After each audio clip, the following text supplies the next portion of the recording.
Welcome back to Refrain Chord. So, continuing on to, for the rest of chapter 19.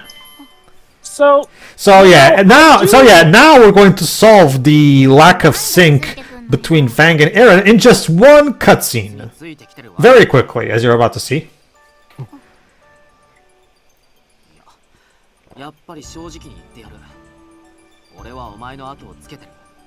Creepy. 俺は正直に話しただろう。だからお前も正直に話せよ。文句があるなら言えよ。俺に対してめちゃくちゃあるんだろ。That is a good question though, like, why are they out of sync? Well, remember, because Eryn is afraid of Eryn is afraid of what's gonna happen when they if they continue. Because remember, she might go away when they when they wake up the goddess. This was never a problem in Advent Dark Forest, even though she also had the same concern. So this feels a bit, you know, it kind of came out of nowhere. Admittedly, with Advent Dark Forest, we did have a different timelines that kind of reset things, so by then they got more time to process that stuff, whereas here we don't. And it's an interesting avenue to go down, I guess. See, this is why. We also had this thing in the other route, but in here they're focusing more on it. Yeah, which does lead me to ask, is the idea that the other route is like the base route and this is the more special route? Because considering how they presented Dorfa, I get the idea there isn't one that's considered quote-unquote canon. Yeah, this one also has a... It's a binary choice, but it's not influenced by anything. This one is this one at the end also has a similar sequel hook at the end as well. I guess the reason I asked why if this is the special one is because, granted, maybe it's because we did the other ending first, but the other ending feels a lot more basic, where at least this route feels like it's adding more flavor to stuff. Like, overall, like, okay, if I were to compare this to Advent Dark Forest, the other ending felt like the equivalent to, like, the Goddess route, which was obviously the base route, and this feels like the equivalent to the alternate routes where stuff gets a spin because it feels like there's more stuff here. We actually get Lola in on the party earlier. Like, I legit do have to wonder. Don't expect that. Don't expect much from it, Joa, because as you're seeing right now, we're about to resolve the storyline. As for the and the Junown plot with the wine is. Like I've already teased, is not going to go anywhere, and we're going to delve back into the Owl, Fleur, and Glace plot line with what is basically the same ending. So even then, like the new stuff that they put in this route just feels like fluff that doesn't actually have any much of a payoff, basically.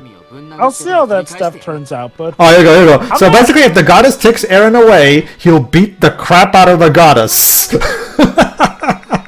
I'm sure that'll work. I mean, it's a classic type of banter. Go on. I'm not too sour about them, you know, wrapping up the out of sync timeline because, I mean, what would the game have done essentially? Make it so that every time they need to fairize, Fleur makes them go emotionless. Nah, that allow me then. Here's how a good writer would handle this. Instead of having Eryn be afraid of something, or how about this? Instead, have this be a part of some kind of Roman storyline where Eryn confesses to Fang, look, I don't want to go away because I want to stay with you. That faces Fang to confront the fact that he has to now think about what does Eryn mean to him, which will lead to more character development between these two. Again, my problem with the way they handle this is that it goes nowhere. None of the two characters don't grow from this. There's nothing that gets actually advanced character-wise. It feels like a waste of your time. I want to say that they technically do grow from this, but then we go back to the issue that this is more or less mirroring stuff from the other routes in that regard. To give Eryn credit also, another reason why she was feeling out of sync with Fang was the fact that he was keeping secrets from her too, which, yeah, that can be a bit of an issue. Honestly, to me, it's more the problem of the fact that it is resolved relatively quickly. I get the idea that, you know, the resolution of things what they were trying to do in terms of character growth was the idea of Fang actually remove the head from his ass and becomes an actual good, decent enough partner towards Eryn. Secondary is notwithstanding. But I want to compare this to something happens with Final Fantasy IX, because this is kind of like the diametral opposite of that. Remaining vague in order to not give specific spoilers, due to events that happen in the game, at one point, one of your party member is emotionally incapacitated, as in, not goes in a coma, but the character goes something similar to this, as in, as a suppression of emotions. And as a result, this effect in battle where the character cannot use a command a lot of times. I argue the way they did that was going through the opposite direction in a sense, but it lasted maybe just a bit too long and makes the character practically unusable. So I'll probably still take this just for the mere fact that, otherwise, I get the idea it might have made the gameplay potentially too unbearable. Granted, a good gameplay designer would have managed to make it work, so, it still has a potential encumbrance, but can manage to make it work out. Like, have a set of missions where you cannot use Eryn and Fang, but at the same time it's balanced by something else, like maybe it's a strict mission where the enemy doesn't have the Glace clone, with them. I don't know, just spitting out. No, I know what you're talking about. No. That actually is a good idea. Yes, and I do want to clarify. I want to go on then. Well, I did want to clarify that when I say that the game probably would have gotten old from it, that's just me going off of the quality from the writing. Ideally, a good game would be able to keep that thing being interesting. Exactly what Jova just said. See, it's one of those things where, look, the problem is that my problem with this resolving itself, it resolves itself way too quickly to the point where it has zero impact. Like, it has you can literally remove this particular detour from the story and nothing would be lost. It has zero impact in things moving forward. This never gets brought up ever again.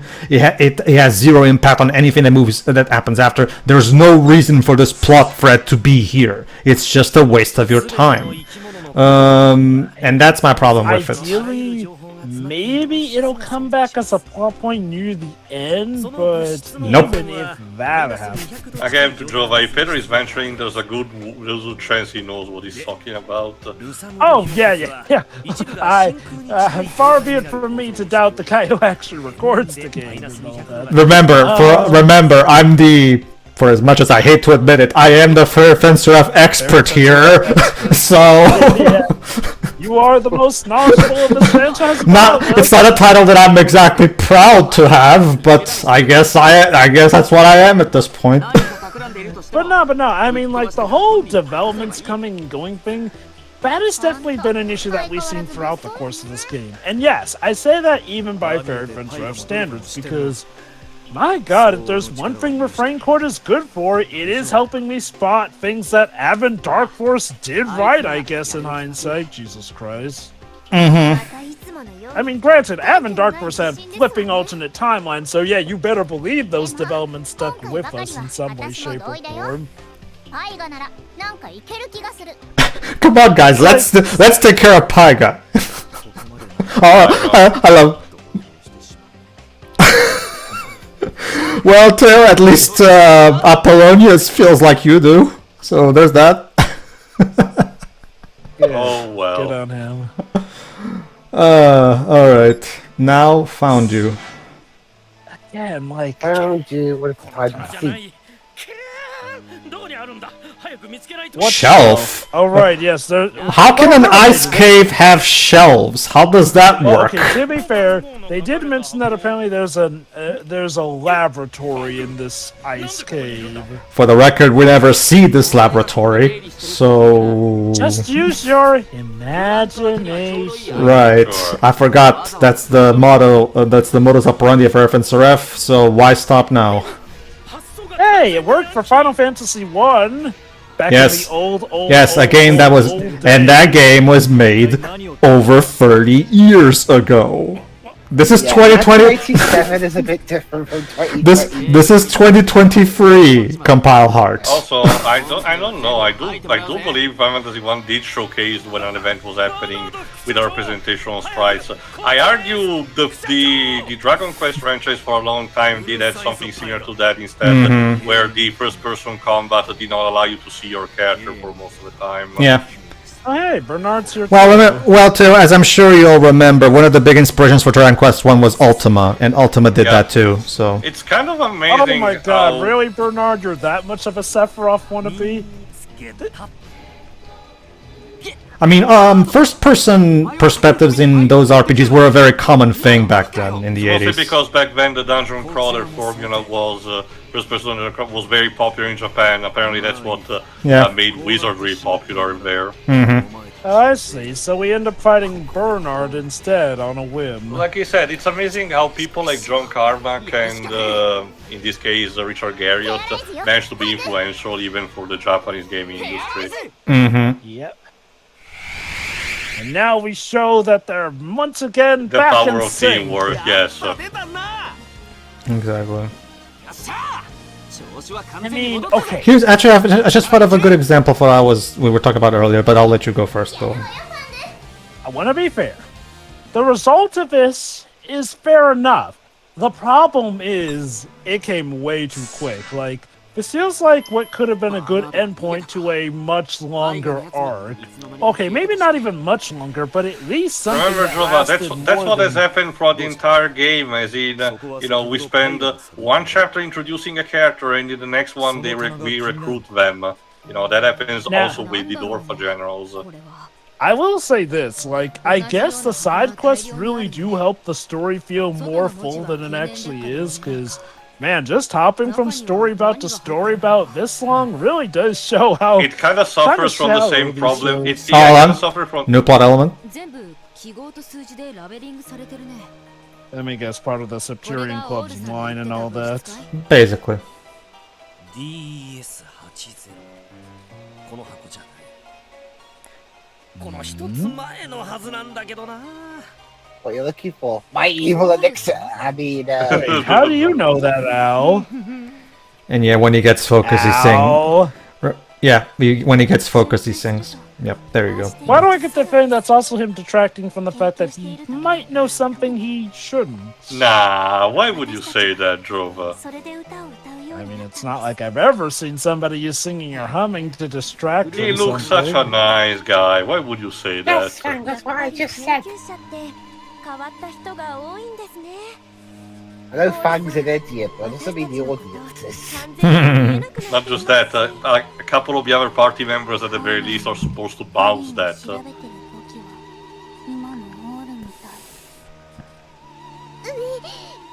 You know, it says something that in spite of Al being a villain, somehow I still don't feel as repulsed of him as I do with Harley.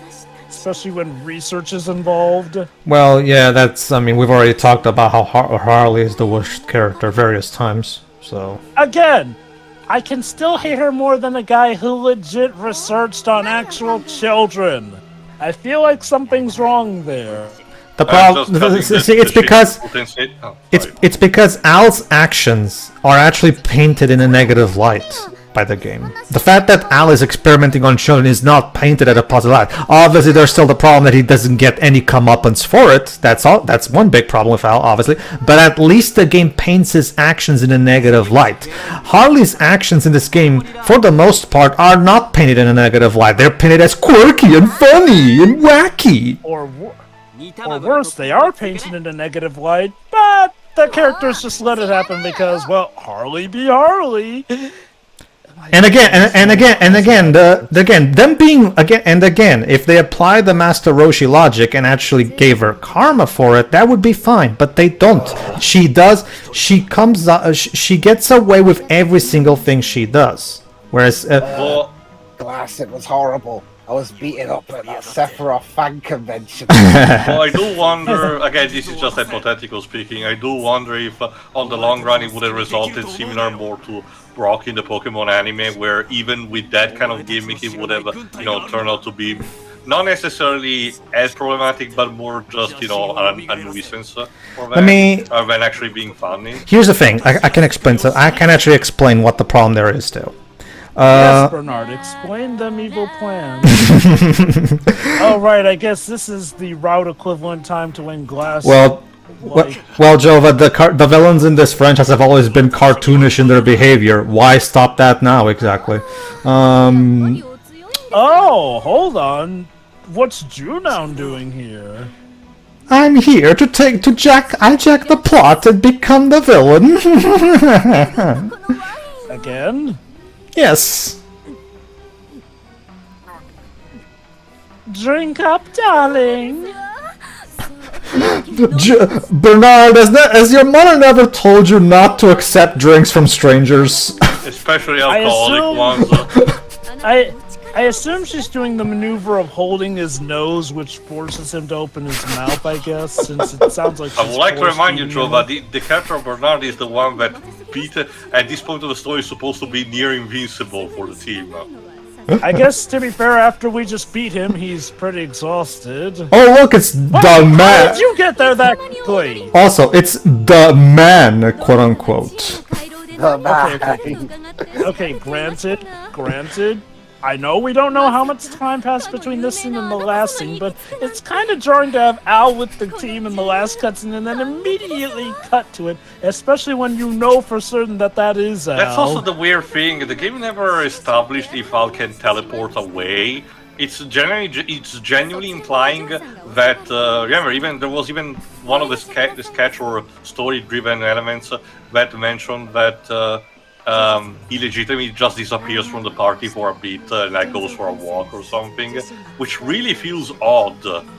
To my knowledge, we only ever see him disappear by conventional means, like wander off and all that. Never. And that would require still a lot of time teleported. for him to go from one location to another, because sometimes the party is very distant with what Dorfa is doing. They are, yeah. Maybe there was a scene where Glace was shown the ability to transport people across locations. Well, that's in the which thing. case- She only projects her clones rather than actually having teleporting, towards the location. Remember, that's what also Fleur used. It wasn't actually her physically teleporting. It was instead Chapter her.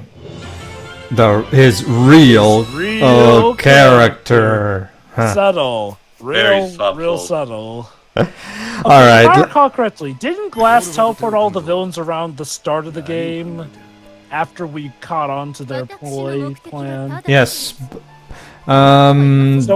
So maybe it's like Al wanders off and then Glace shows up. I How he guess. calls Glace, I don't know. Like maybe Maybe he has a special glass whistle that only she can hear, like a dog. I don't know. Like it's just like I'm just spitballing here, but Again, the game is already Alright, guilty of plenty of things, and maybe let's not add too much on the pile.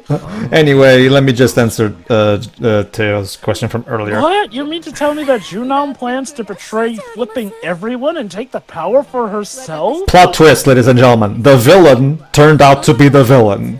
Dun, dun, dun. But even more villainous than the other villainous villain. Anyway, see, here's the thing.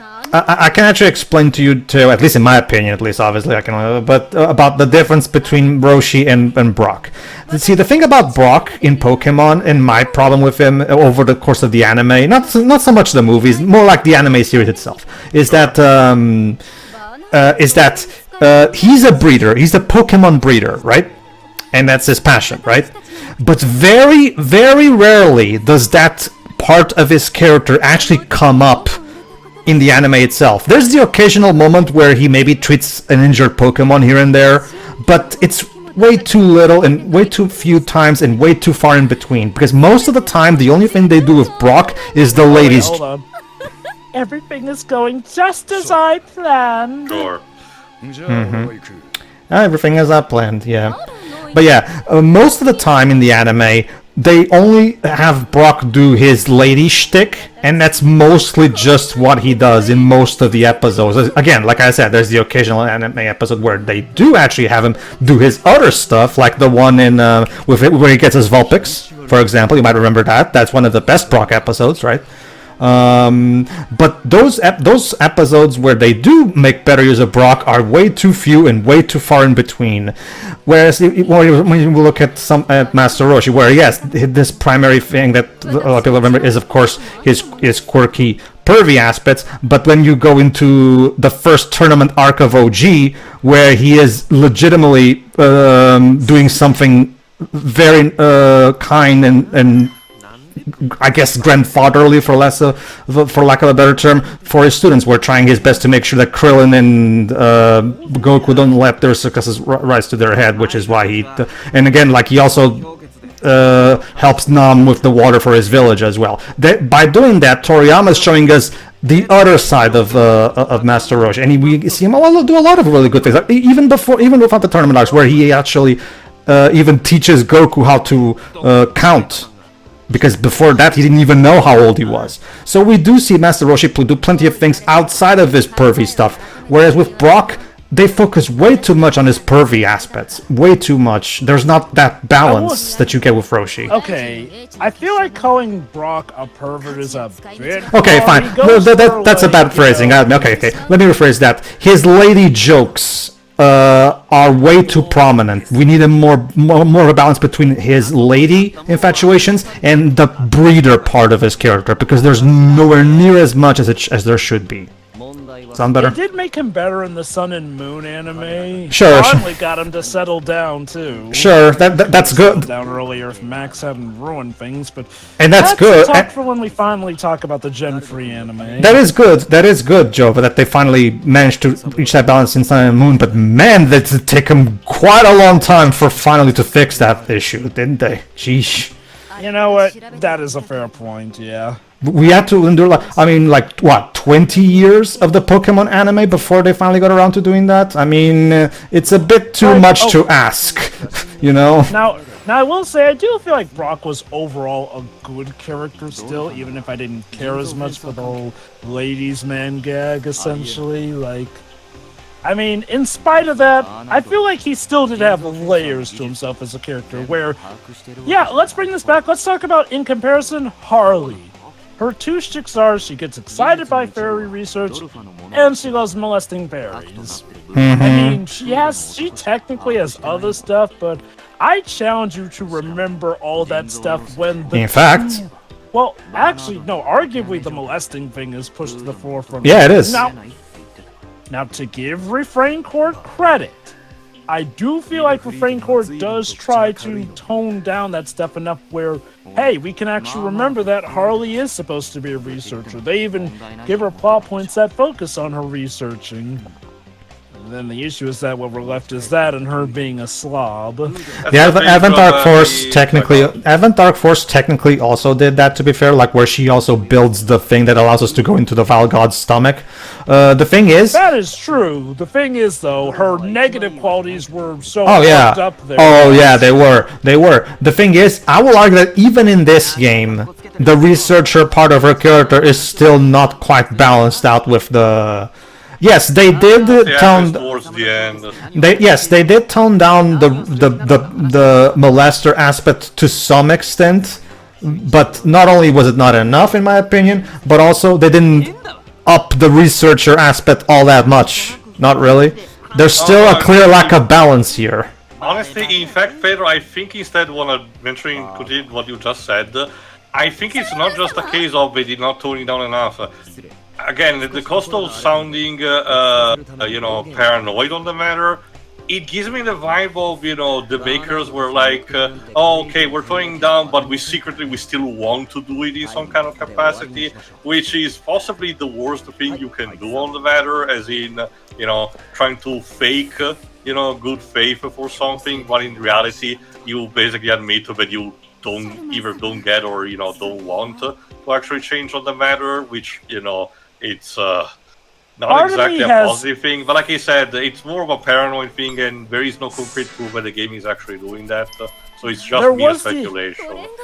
There was the idea I floated down that maybe originally in the original Japanese script, Harley was like full gung-ho, still as bad as she was in Advent Dark Force, but the localization tried to tone her down enough without completely breaking from the original script in a sense that people would call foul.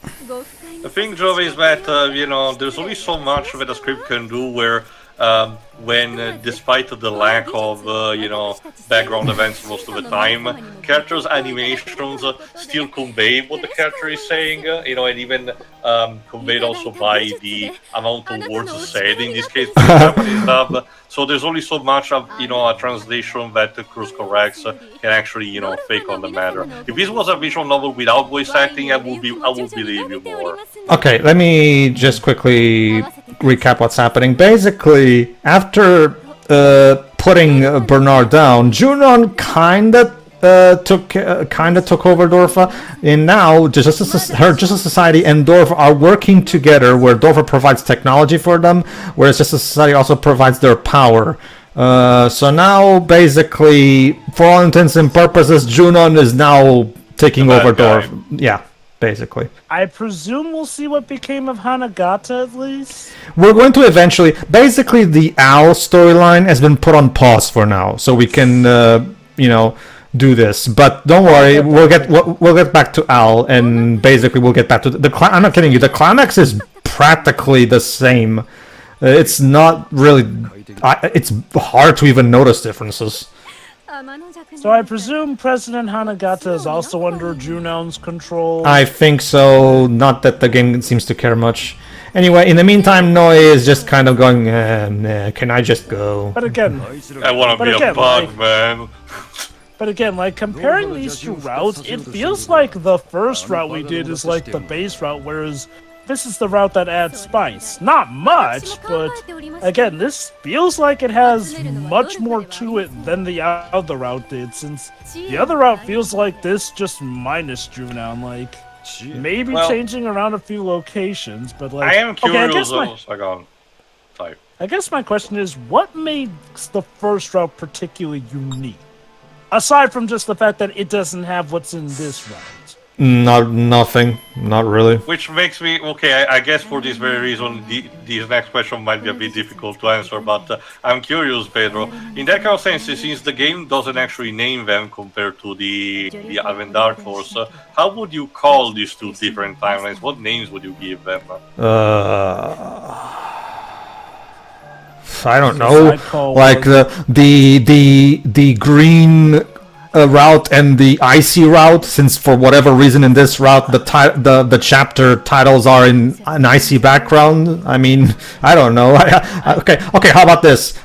I guess we'll call this one the Justice Society route, because that's the only real notable element that separates this route from the other one. I mean, again, in Advent Dark Force, they just went through all the deities. Since the deities play such a more of a background role in this game compared to Advent Dark Force, we can't really boil down to a god/goddess route here. Considering Junown takes over in this, I guess the Septerion club route makes sense. But it also makes me wonder what constitutes enough of a difference for the others to be defined as. But I guess I will be able to try to give an answer on my own by the end of the game. Exactly. Like, the dealio was that in Advent Dark Force, it was easy to tell what was the base route, since that was the original singular route from the original PS3 game. Original Fairy Fencer F game. But what also helped was that you could easily tell what were the two extra routes, because they showed obvious variations and spins on the original format. This one feels like we have an original route, but then an alternate route which adds on more to it, and it really just makes me wonder, what's the point of picking the other route? Because you get Lola way later. I guess maybe some scenes are slightly different, but otherwise it feels like... Okay, I guess what I'm saying is, it kind of feels like the game could have just been the Junown route, honestly. Like, I mean... it just feels like the other route is there for if you want to get the game done quicker or something. I don't know. Yeah. It's... Alright, then. Or... No, never mind. Go see you for the next part, everybody. Yeah. Yes, yeah.